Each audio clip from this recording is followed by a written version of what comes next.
Okay, guys, welcome to Tea with Mike, episode 8. Joining me today is Griffin Cork. Episode 8? Oh my god. Sorry, keep going, sorry. No, so good. Super pumped for this episode, so we're just going to get right back into it. I think today we'll talk a little bit of theatre, a little bit of film, and a little bit of kind of like storytelling and see where it goes. Oh my god. Alright, but of course the first question on Tea with Mike. Griffin, what's your favorite type of tea and why?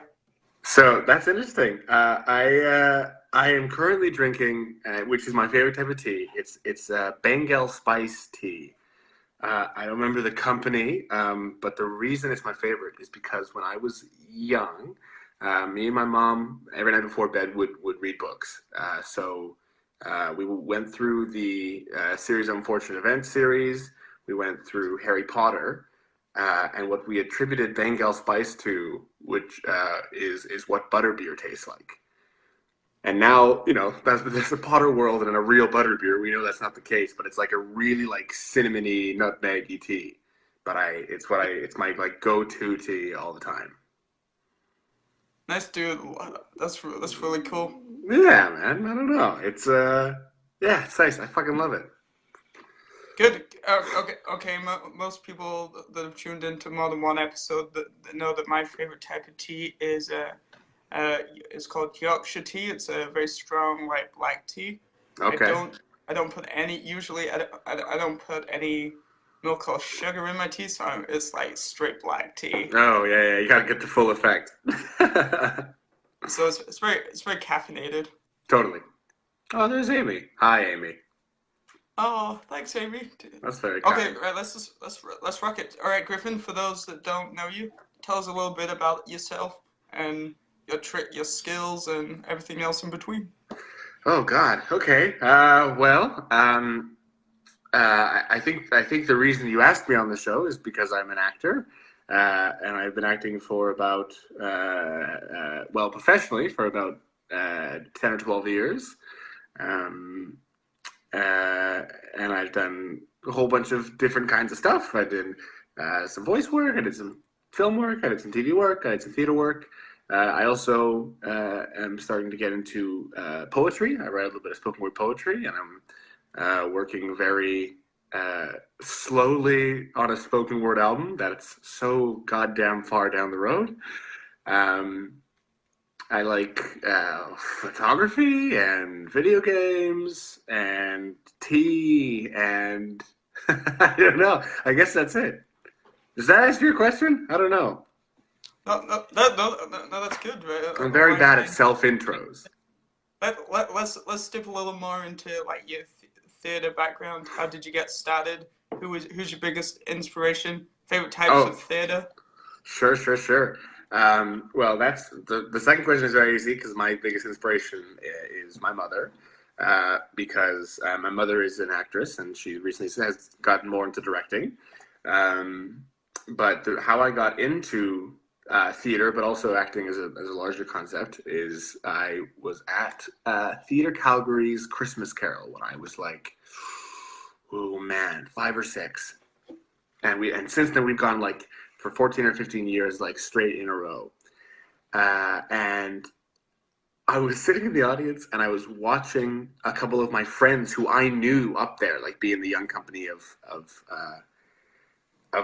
Christmas Carol. And half of my 5-year-old brain was like, that's pretty cool. Like that, I know those guys. That's great. And the other half was like, I want to be up there. Like that. I think my 5-year-old brain had like a twinge of jealousy. So I was like, I want to try it. My mom's like, okay. So then I went in for Tiny Tim and I didn't get it. And I went in for Turkey Boy and I didn't get it. Eventually, the person who was casting put me forward for a couple of films. And my first ever professional acting gig was in grade 5. I did the Ron Clark Story. Well, yeah, but again, it was a 2-line part, and I had a rat tail, so I had most of my head shaved except this, like a ponytail of like this length. It was bad. Anyway, so that's that's kind of how I got started, and I'm very fortunate that my parents know so much about the industry, and I wouldn't be where I am without those two, because my father also used to be an actor. They met. Well, I don't know if they met, but this is either the show they met in or the show that they started dating in. They did As You Like It at Shakespeare in the Park here in Edmonton. So that's how they met. And then my dad did Stratford for a while. And he got bored of acting, and now he's a financial planner, which is a really good asset to have as a young actor, because he's, a huge career shift. So just knowing that's possible is great. But also, someone who knows how to deal with actor money, that's great too. My favorite types of theater, it kind of varies. It kind of, as the landscape changes. My favorite right now is found space theater. There's a couple of companies here at Edmonton, two of which are Thou Art Here Theater, and they have a sister company called You Are Here. And then, of course, there's Theater Yes. And hi, Austin. But basically, so they kind of specialize in different space theater where you wouldn't expect theater. What kind of got me started on that was a show, funny enough, my mom was in, called Bust, and I think it was with Downstage Theater, and I think I was like 13. And what it was is the audience was, they could only do like 20, 25 people at a time, because we all went to this like abandoned city bus. Like it was like broken down, and it was like really cold, so you had to like dress up. And it was about like this kind of crazy post-apocalyptic world where like the buses were safe zones, and there's like these government dressed up suits, like just people running at the bus, and the only reason they were safe is because they didn't have like a bus ticket or a way to get on the bus. It was crazy, but it was, I was like 14, and I was like, yeah, whoa. So that's what started me on Found Space. Probably my favorite type of theater right now, but again, it changes. I saw Ellie said my mom rocks. My mother does rock. I like her quite a bit. Nice. Honestly, I kind of need to get back into the whole like theater stuff. It's kind of it's been put to one side for the time being. For sure, man. Well, you were doing a whole lot of like tech stuff, like theater tech stuff. Am I right about that? Yeah, that's right. I was. So I took the theater and entertainment program at the college, right? Right to college. Yeah. Yeah. And I worked in the industry for maybe it was a couple of years. Did a bunch of freelance stuff, like went to Red Deer College, did a whole bunch, and then I took a big like career U-turn. And so now I'm like doing media and communications. Hell yeah, that's great. So just kind of a big circle, but not fully lost, in the sense that there's the whole like event side of the industry, right? And there's lots of jobs working in like communications and marketing, even within theater and stuff. So now it's kind of a mishmash of two different types of skills. So it's kind of interesting. For sure, and this is when I was freaking out about theater school. I had just finished my internship at ATP, and I was like, what school do I go to? Is this the right school? They say this school is good. Should I go there? Should I even go to school? Should I just start auditioning? I was freaking out, and my mother, bless her heart, was trying to like calm all my nerves and ease me and say all the things that she thought that I needed to hear, because that's the kind of woman she is. She'll just love you as hard as she can. And my father kicked her out of the room and shut the door. And my dad sat me down and went, okay, it's not hard. Do what you want to do until you don't want to do it anymore. Then find something you want to do and do that. And I've lived by that. That's been my whole thing. So yeah, man, I mean your career can go all over the place. Doesn't mean you lose stuff. That's okay. I'm talking like I know, but it's a brave thing to change careers. I haven't yet, so I'm kind of talking on my ass. but you are right in the sense of you should find something that you love. Like life's too short to stick on one path. If you're like, didn't quite go the way I expected it. But that's also the exciting part of life, right? You've got so many opportunities to like to take a U-turn to combine this experience with that experience and Yeah. mish them together, right? Oh yeah, for sure. And there's a whole lot of avenues you can take in this kind of career, right? That you could, sure, you can be an actor, you can also be a producer, a playwright, you can be a designer, you can be in arts management, or you could just be like a connoisseur. You could just like going to theater. There's lots of ways that you can be involved, or even like semi-involved, and you can do community shows and do your own job. Like there's no required level of commitment, which I think is great. And it's also scary because it's not a 9 to 5 job, which deters a lot of people, which is totally fair. It's super scary, but it's kind of one of my favorite parts about it is you never really know what you're gonna do. There's been about 3 or 4 gigs that I've kind of got just by saying, yeah, I can do that, and have no idea how to do that, and just figure it out later, just kind of quickly, which is a little bit trial by fire and not advice I'd give often, but it's great. That takes a lot because not everyone can just take that risk, right? Yeah. A lot of people think I can't do this, so that's the end of that. And Totally. I'll go do something else. But you should take risks. Which is, you can say that's pretty responsible and of course honest, and that's great. And sometimes you just gotta sure, I could do that, and then try. That's good, dude. So let's learn a little bit more about your kind of film background. What sort of movies are you working on? If say as much or as little as you can, depending. Oh, sure. There's a little company that I'm a part of in Calgary called numeirafilms. We just released our the first season of our web series called Abracadabras, which is a series we've been working on for Sherry, I love you. Good advice. God, I love Sherry. She's the best. Speaking of which, costume designer, you got to hire Sherry Howard. Holy crap. Moving on. We've been working on Abracadabras for 3 or 4 years. 3 or 4 years ago, we won the $10,000 Story Hive pilot. Yeah, there you go.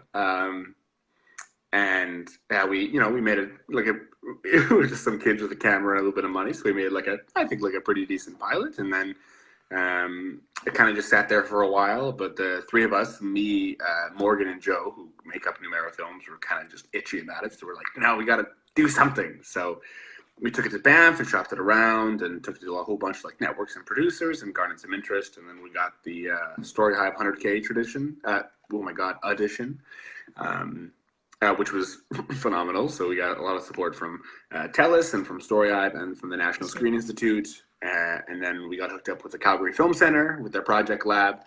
That's out. That's released. Check it out. Abracadabras, numeirafilms, YouTube. Gotta get that. So sweet views. And we're talking with a couple of different outlets right now about a season 2, and it's really all about how the numbers do, because it's a really stylized kind of show. It's super genre. It's very if it's gonna be big, it's gonna be a cult hit. You know what I mean? But it was a lot of fun. We spent 6 weeks filming it in the summer, and it was a total blast. We have another kind of series feature we're working on called Bluebird. Oh, thanks, Tony.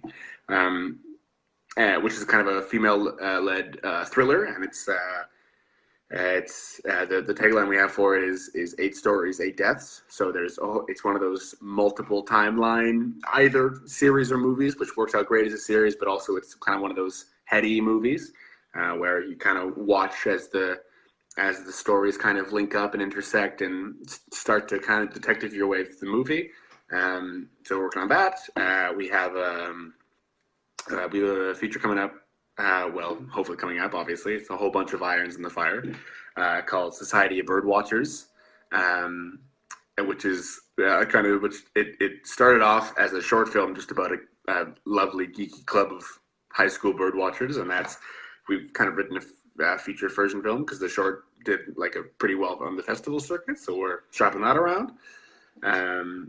Right now, I'm slated to fly to LA in June. That's exciting.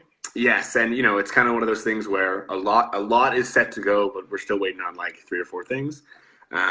with Opine Entertainment, because we are going to film the rest of the feature film Broken, which we filmed the Canadian portion here in Edmonton in December. So we are, I think, from like early June to kind of early July, we are flying out to LA and we're filming interiors in the soundstage, and then we go to New York and we do exteriors, which, you know, is kind of, again, the dream right now.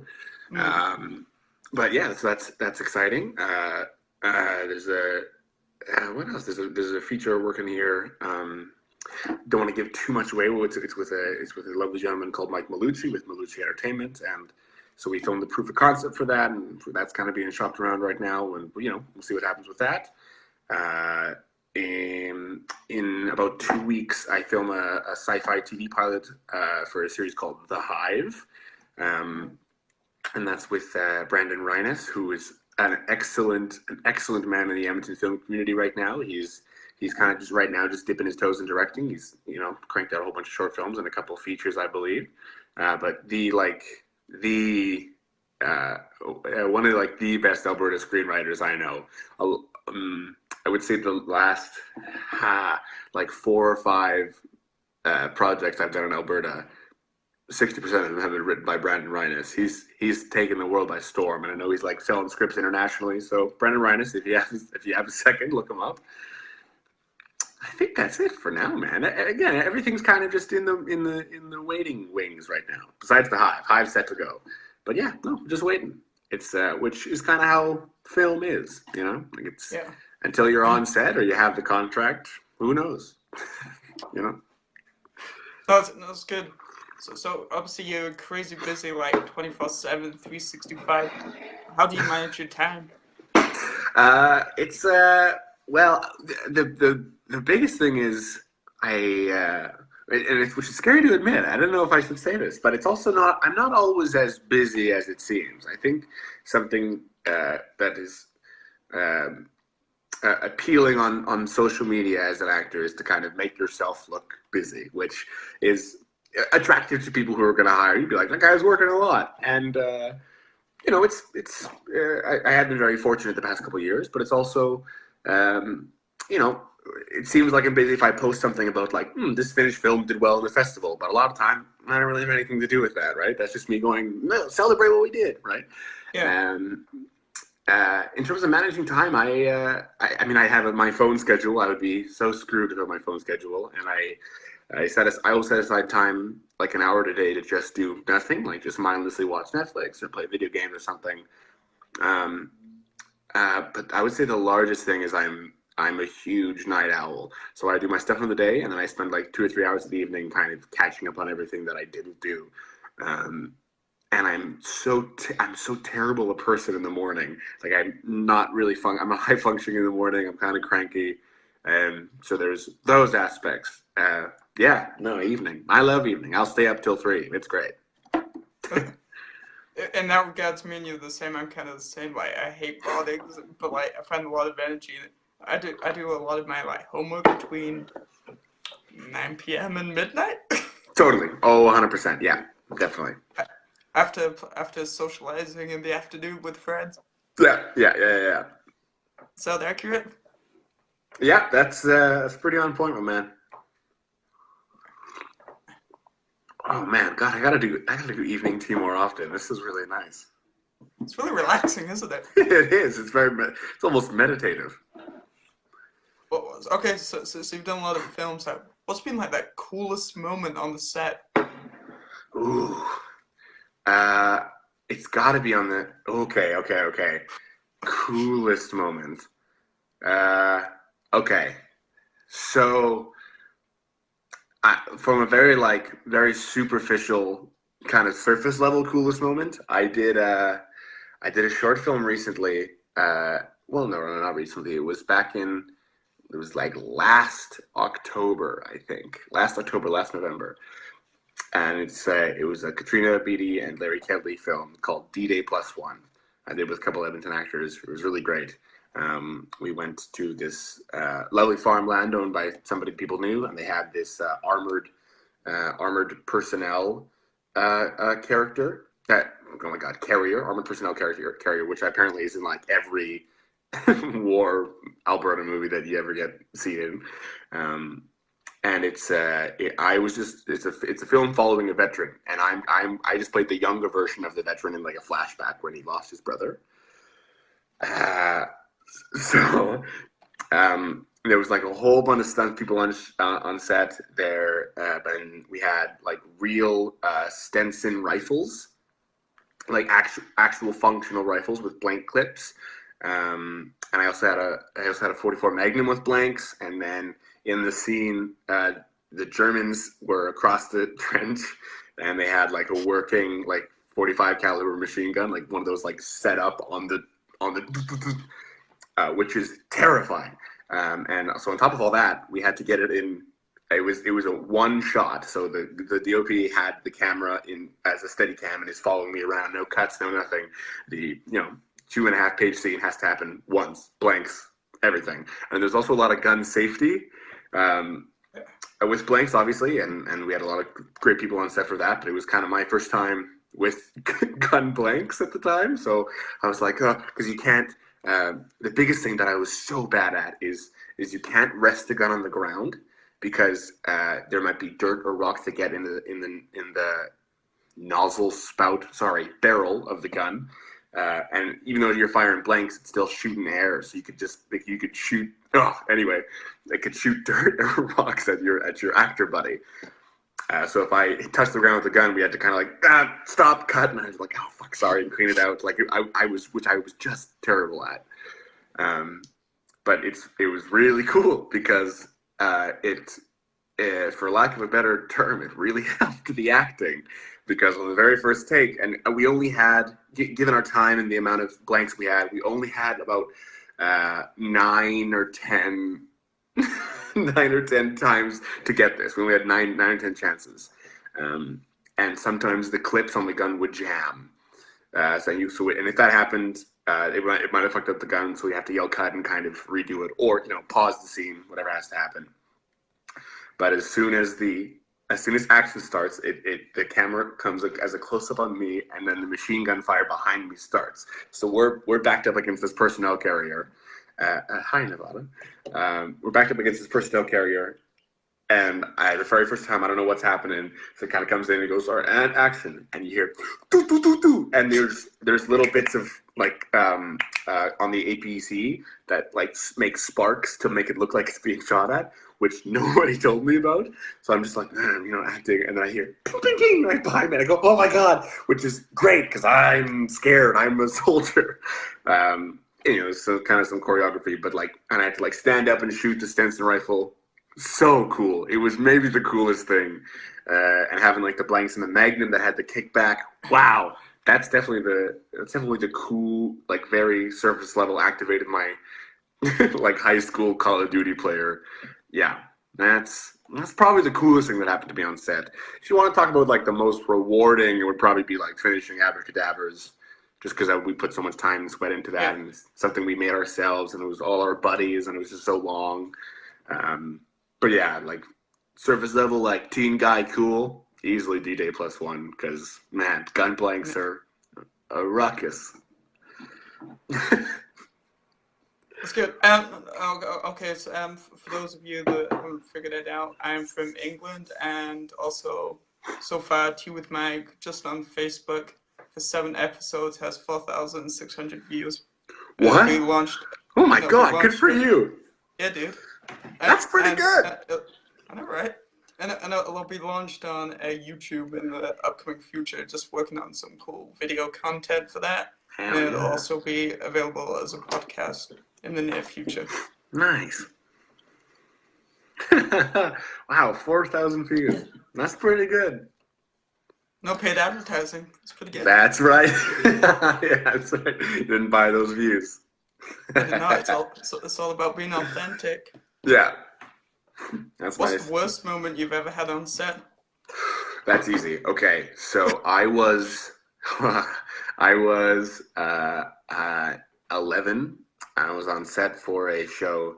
Used to be on what's now known as country music television. That channel. It's not anymore. Or sorry, that's not what it was called. I don't know. I don't remember what it was called. It's a show called Pet. It was a show called Pet Heroes, and basically it was like a documentary series about like really heroic pets. Like for example, in this episode that I was in, we were on a farm, and the cows got out, and a cow was like attacking the grandmother of the family, and was like goring her with the horns. Like it would have been really bad. But then like the border collie comes out and like bites the cow and like chews him away. And basically what our part was, we're just kind of reenacting the stories they're telling. So I was 11, and I played the grandma. And at the auditions, no, I can't have been 11. I had to be close to like 14, because at the auditions they were like, "Do you have your learner's license?" And I said, "No, I don't. I do not have my learner's license." And the casting director, I was like, "All right, I'll tell them." And then my mom was kind of freaking out about it, so she sent an email to my agent being like, "Hey, did they know?" And like, they're like, "Yep, Roxanne passed it on." So we got to set, and they were like, "Great, so you're going to drive the Gator." And I went, my 14 was like, "Oh, what?" And because a Gator basically is just kind of a rugged golf cart that they use on a farm. It's just it's a mix of like a quad and a golf cart. I don't know if I'm getting my terminology right. Don't blame me. I'm just a dumb actor. Anyway, which again, they were like, I was on set, and I'm like, "Hey man, I can't drive. I've never learned how to drive. This is a bad idea." But of course, you don't have time on film to deal with that. And obviously there was some miscommunication on that, but he was like, "It's fine, here's why." So I did a little bit of test driving, which was really scary because I'd never been behind the wheel before, and I should have been. Like every smart 14 and 16-year-old gets your learners and your license, and then it's easy. But I didn't. I had no idea. So I get behind the wheel, and they go, "And action."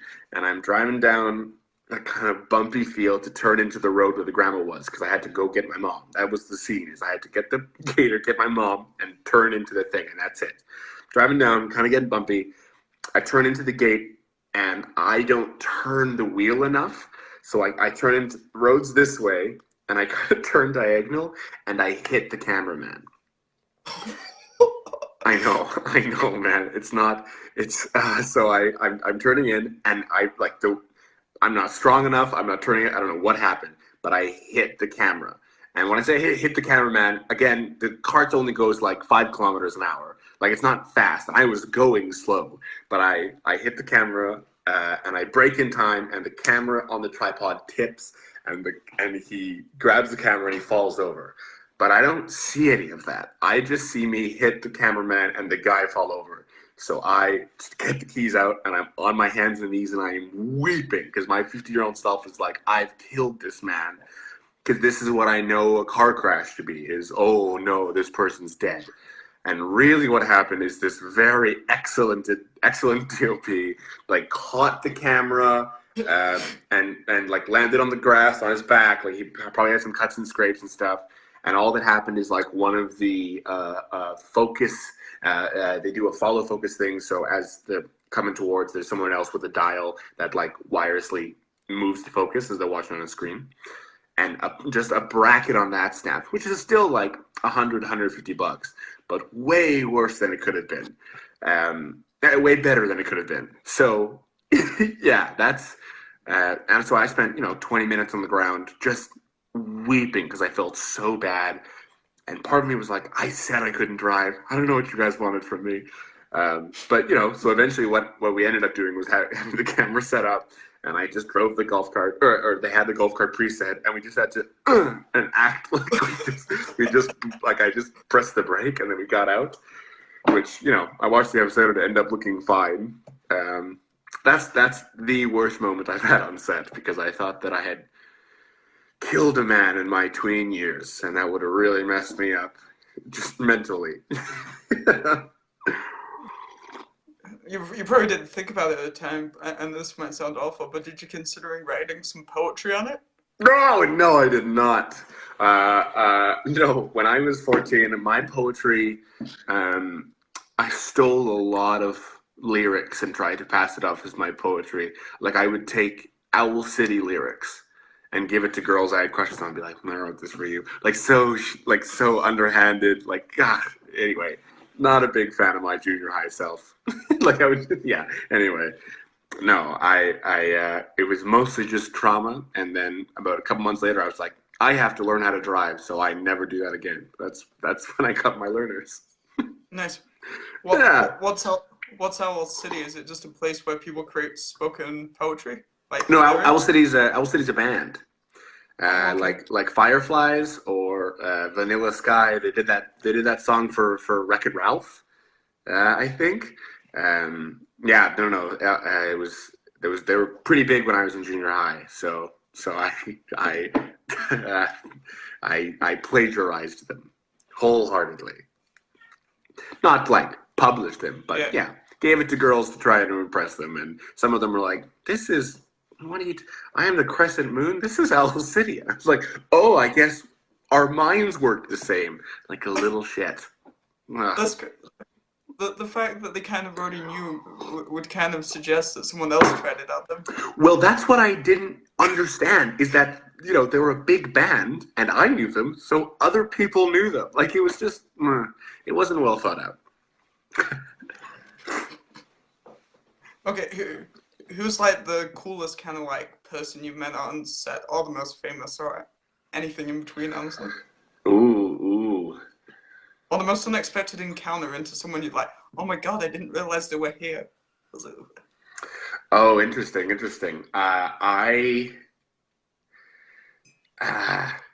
of like, whatever you want to consider famous people, my first gig, the Ron Clark story I did my scene was with Matthew Perry, who plays Chandler in Friends, like the guy. Oh, okay. And when I first met him, I was obviously really nervous because I was a scared, snotty-nosed, rat-tailed kid, and did my lines and stood in a garbage can and wore rubber boots. That's kind of all I remember about it. And he was really nice. Like, he was very good at just like, kind of easing the tension and just cracking jokes and yeah, just being real kind. The person that freaked me out that I didn't know was there, I did did a telesoptic web series in like 2015 called Hugagram, which was a series by Todd Kipp, and basically it just follows a guy who like pays.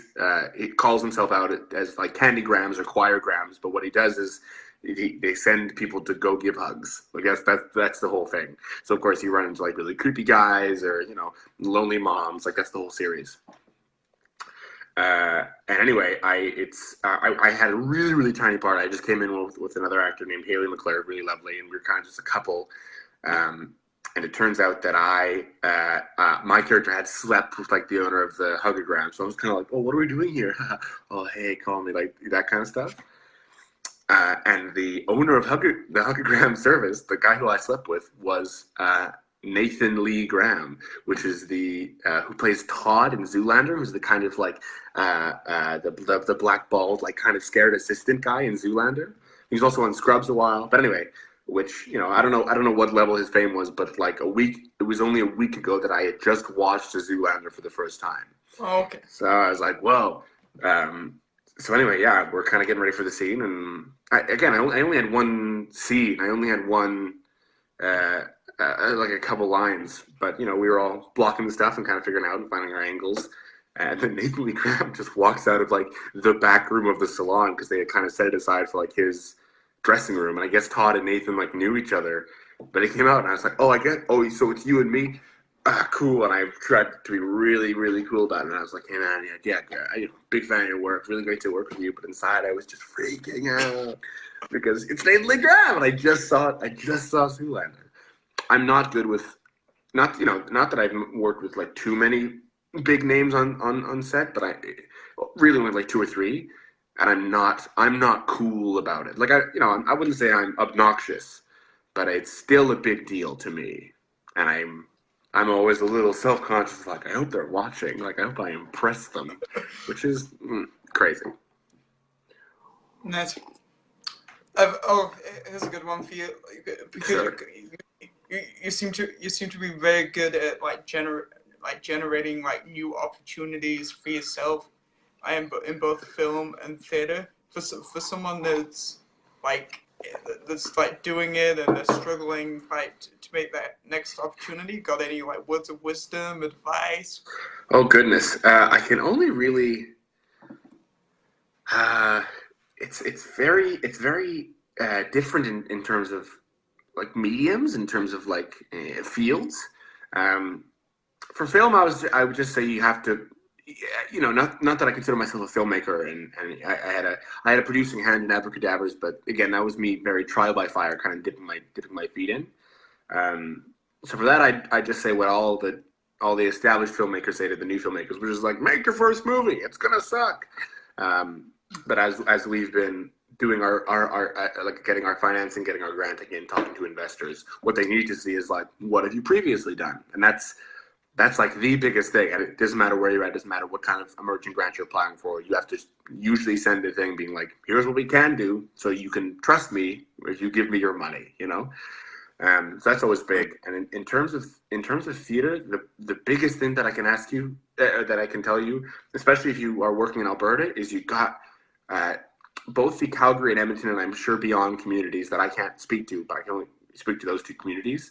They're so welcoming and so willing to nurture people who are just trying to start up. Do you know what I mean? Yeah. With my little company in Calgary, Hoodlum Theatre, when we did our first show, we did it with no money, and it was like, we ended up being able to pay people a little bit, but we're like, we don't know if we could pay you, and we had like a very, very small budget, and the only reason that show worked was because of the kindness of everybody who just went, sure, I'll give you your costumes for free, sure, I'll do your print your posters for free, sure, you can rehearse here for free, sure, you can have the venue for free. Like, man, Kristen Evely, Jillian Webster, Jamie Dunstan at Calgary Young People's Theatre, Samantha McDonald, Lunchbox Theatre. Holy crap. Like, I have such a hard time asking for help, or I did until I kind of just bit the bullet. And I still do, honestly, sometimes. But I know a lot of people do. Because of, they're afraid how that makes them look, because they're afraid of how people will say no. Like, the very worst thing is they can just be like, I can't help you with that right now, right? And that's like the worst thing that could happen. It seems so simple, but it's, the only way to do it is to do it, and the best way to do it is to ask for help. But again, I'm still figuring it out. I can't come on your show and talk about like I know the solution, I have the steps, because I don't. We're all trying our best. We're all figuring it out. That's just the small successes that I've had. Yeah. Nice. Does that make any sense? Yeah, no, that's cool. No, cool. So just going off the concept of figuring it out. That's also kind of what I'm trying to do here with Tea with Mike. It's like, for example, the first episode of Tea with Mike, I forgot to turn on the lights, so it was friggin' dark. No way. The whole time? Yeah, like it was really gloomy. This is so much better. Wait, and then the next time out, a couple of episodes, I can't quite remember. I tried to go live with someone like from another country. Okay. And the only way that you can do that is if you're on the mobile device. Right. We were trying to do it off like 2 laptops. I see. Okay. And then the episode after that, or like a couple of episodes ago, I was doing it live with someone, and like the audio was terrible, and then I figured out why. It's because like one person has to wear headphones for the like audio feedback loop. Right. Yeah. That makes sense. Right. So you don't constantly hear what you're saying back on your mic, and then that'll be, of course. Yeah. Fair enough. So like this episode 8, definitely has the best audio because I already knew that you needed to put headphones in. Boom. Good to know. We're stepping it up. So it's just one little thing at a time, right? You figure it out as you go. Yeah. Oh yeah. The best. Again, you got to say, yeah, I can do that, and then figure it out, especially if it gets messed up. Nice. So, I guess got any questions for me? What do you want to know? It's how many years since we last saw? Oh man, okay. I want to say like 5 or 6, yeah. Because what was our last Arts Trek year together? The only time is that strict. Right. And what was the show that we did? Do you remember? Fiddler on the Roof. Fiddler? Oh my God! Yeah. So that would have been because that was my 4th year, I think. So, oh yeah, that would have been a while ago. Oh my God, I can't even think about it. Yeah, that would be at least 6 years. Because like the Holy supers crap. were like, because the supers were like Graham, Sarah. Yeah, because I had Graham. Is it Kyle that now went off and did law? Yeah. Yeah, I think so. Oh, I'm bad at keeping up with him. Oh man, I think so. Yeah, 6 years. Holy crap. What's your favorite part about your program so far? I guess just how like diverse it is in the types of like things we're doing. Because I've taken a couple of options too, but I'm learning everything from like marketing to photography to like social media to history of communications, and I think the cool thing about the program is kind of like where you can take it afterwards. Right. You can do like a gazillion different things, honestly. Totally, especially in this kind of digitizing age, right? Like learning about social media is maybe one of the most useful things you can do for literally any business you run nowadays, or any, whatever you want to do. It's becoming increasingly important. I hear that you have to start putting like your Instagram followers on your resume in LA. I don't know if that's true. Really? That's what I've heard. I have no idea. I have had a couple people who said like, which is, I get to a point, like especially if it's an indie film and you got to get the word out, and who's the best person to get the word out, who's got the most following. For sure, I get that. But for like the larger studios, I go, who cares? What are you talking about? You have the money. What? Yeah, you've got the money. Yeah. You've got the A-list star. Yeah. Maybe I'm just jealous because I don't think my Instagram followers would stack up in LA. Whoa. Yeah. Okay. All right.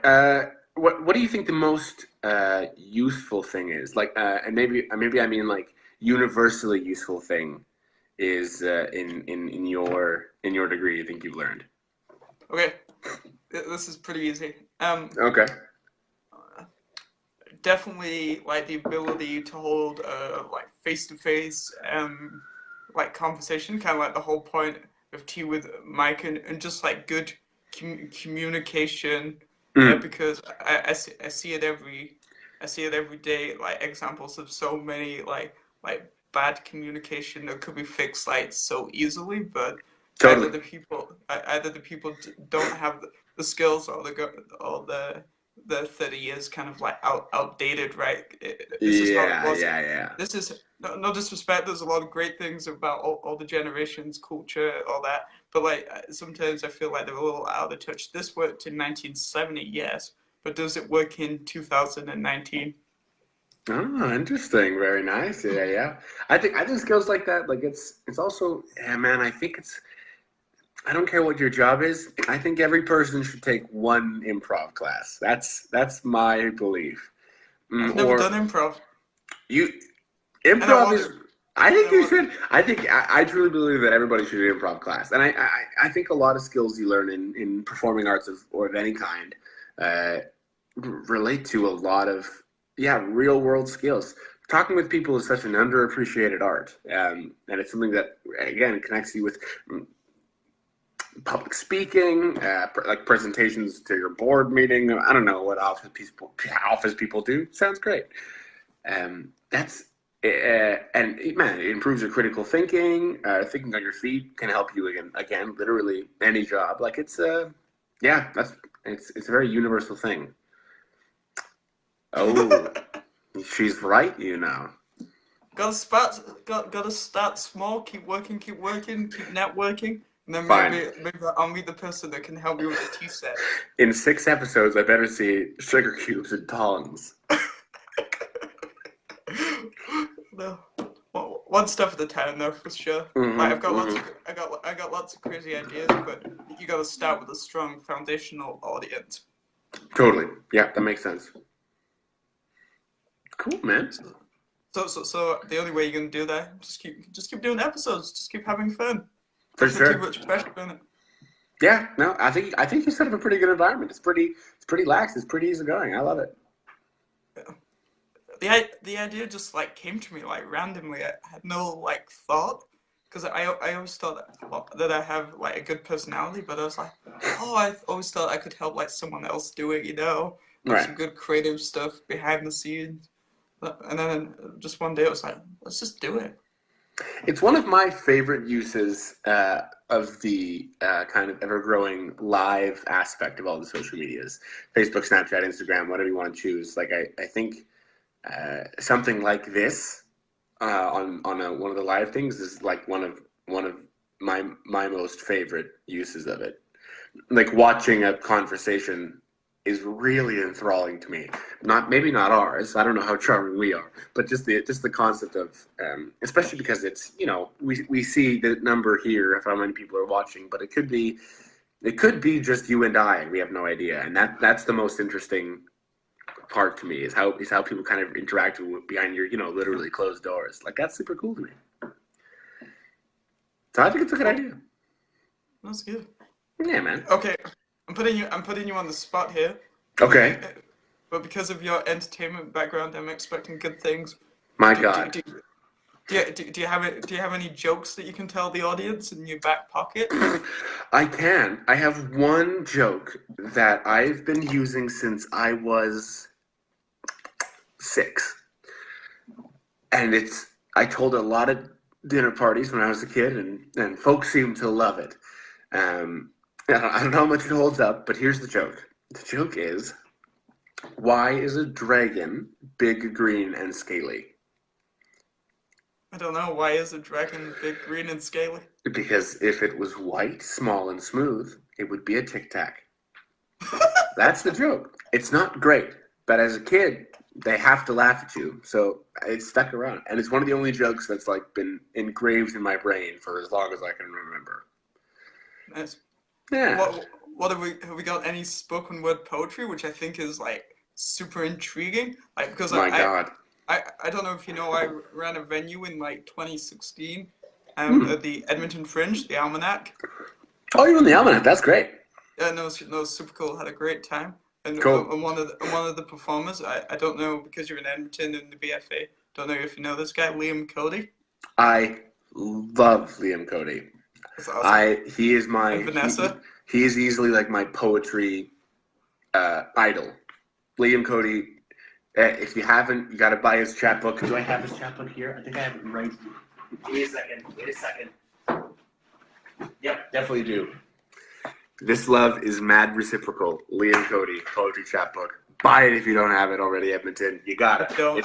Oh man, you have to. So good. I'm not going to perform any spoken word poetry now, especially now we've talked about Liam Cody. I can't reach those. I can't reach those standards. And also, if I ever end up putting out that album, you're gonna pay for it. Good one. Do you know Vanessa too? Not as well. Like I know Liam. Like Liam is one of my friends, but I know again Awesome. Vanessa. Big fan of her work. It's cool, dude. Yeah, man. I think this has been like a really like solid episode. Great. I'm glad. I had a lot of fun. So I think we'll close it out where you get to ask me any question that you'd like to ask. Ooh, any question? Oh my God. Okay. Have you ever done any drugs? And if you haven't, what's the one drug that you not would try, but most want to try? I know, but it's my favorite question to ask. Is it really? Uh-huh.